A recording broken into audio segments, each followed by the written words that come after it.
The good life. We all want it. The friends, success, making the most out of every moment. All that's great, but who decides what a good life looks like anyway? Beyond the noise of algorithms and influencers, what's gonna last?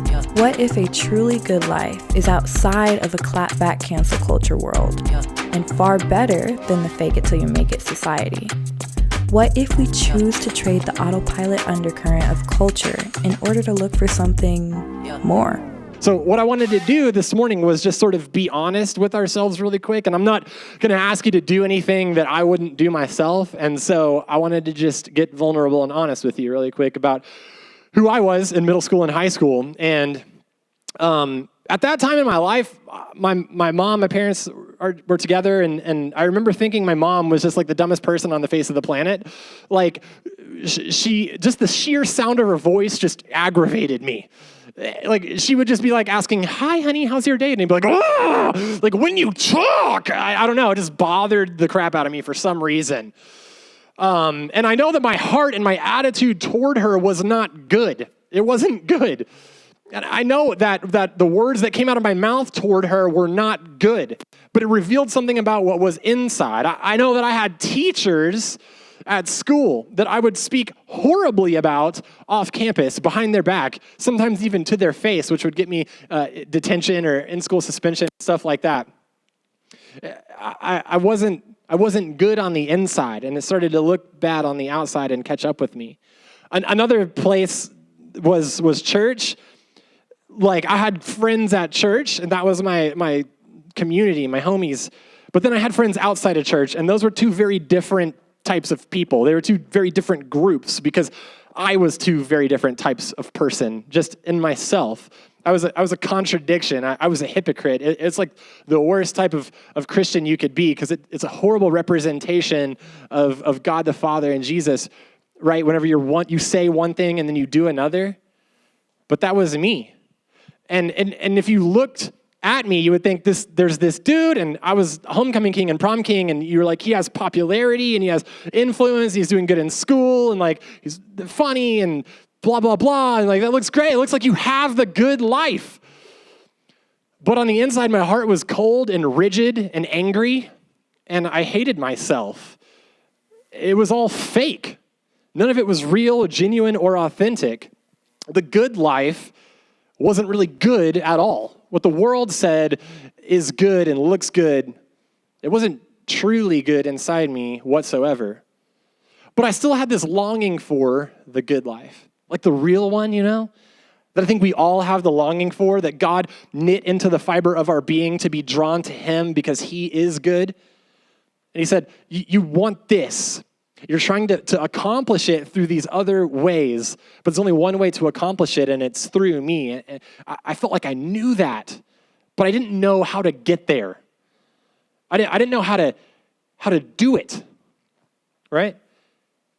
And so if that's you in this place, if you've ever felt like that before, I just want you to know one thing, and it's that a truly good life is possible, like the real one, not the one that looks good, but is really just broken and fake.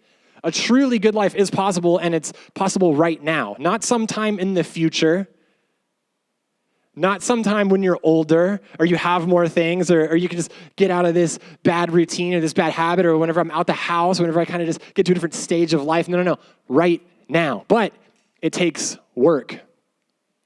We've been in Galatians chapter 5 recently and throughout this series, and in verses 22 and 23, Paul says, the fruit of the Spirit, like if you're like a tree and you're rooted in God, then the fruit that you will produce, the outcome of this indwelling Holy Spirit is love and joy and peace and patience and kindness and goodness and faithfulness and gentleness and self-control. It says, against these things there are no law. There's no law against these things. But look what he says next. We haven't got this far yet in this series, so we're taking the next step today. Those who belong to Jesus Christ have been crucified, the flesh with its passions and desires. Crucified. Crucifixion was the gnarliest, most barbaric, torturous way to die that humanity had come up with to that point in history. And he's saying the things that you desire that are trying to accomplish this good life, you got to put them to death. Put them on display and publicly say, these old ways, this old me, it's gone, it's dead. I'm going to put it out there for everyone to see that that's not me anymore. That's not me anymore. I kind of wanted to map it out theologically for us really quick, because we're this soul, we're a spirit, like we're an eternal being, but currently that eternal being has taken up residence in this earth suit, this body that we're in. We look around and we see a physical representation of you.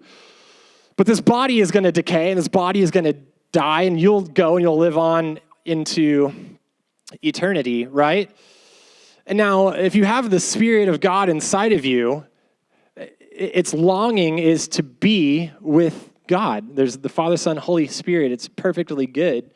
And so your desire is perfectly good, and you want things that are perfectly good. But the problem is, we're in this body. It's not always going to be that way, but it's that way now. And so we're caught in the middle of this tension and this problem where it's almost like an animalian sense. It's like a carnality with our physical body that just desires things, like just to procreate or reproduce or to indulge and overindulge in things that are maybe not healthy, that are probably destructive, honestly, that our spirit knows are not good for us. Our spirit's like, don't do that. But our body's like, do that. And we're like, I don't know what to do. And sometimes we give in and sometimes we don't, and we feel good and sometimes we feel bad and they're just shameful and guilty and dirty, like a mess. Like I pretty much did my whole middle school and high school career. It's because there's this tension, there's this battle waging for your soul between good and evil, pulling you in two different directions. So if you feel stressed and if you feel anxious, and if sometimes you feel really high and other times you feel really low because you know who you should be, but you just can't seem to do it, this is why. This is why, because the things of God don't come naturally to us in this state, in this fallen, sinful state that we find ourselves in post-Adam, pre-return of Jesus. We're here, trying, working, doing our best, but it's hard, right? It's hard. We need something supernatural, and the Spirit of God is supernatural. And that's good news. Because the Spirit of God is inside you if you put your faith in Jesus. Paul says this in verse 25 as we kind of read on in Galatians 5. He says, since we live by the Spirit, let us keep in step with the Spirit. Let's walk with the Spirit. We kind of talked about this a little bit last week, but I wanted to paint a different picture with this as well. Because how do we do this? And I wonder if anyone's learned a foreign language, or like you're taking Spanish or something like that right now. You know, you're trying to learn a foreign language, and I did it. I learned, I was going for Spanish, right? And I took it all in high school, and I kind of needed it for my degree in college. And the class I found myself in college was crazy.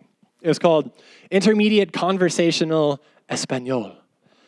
And not one word of English was allowed to be spoken by the professor or by any of the students the entire year. And so what ended up happening was I surrounded myself in the language of Spanish, and I practiced it constantly. I was immersed in it, and I learned it. It got to the point where it almost came naturally, and I could speak it pretty fluently. I was pretty dang good, if I say so myself. And the more I did that, the easier it got. But you know what happened? I stopped practicing. And if you were to ask me to speak in Spanish right now, it would be really bad.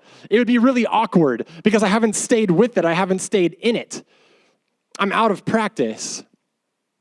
It'd be unnatural.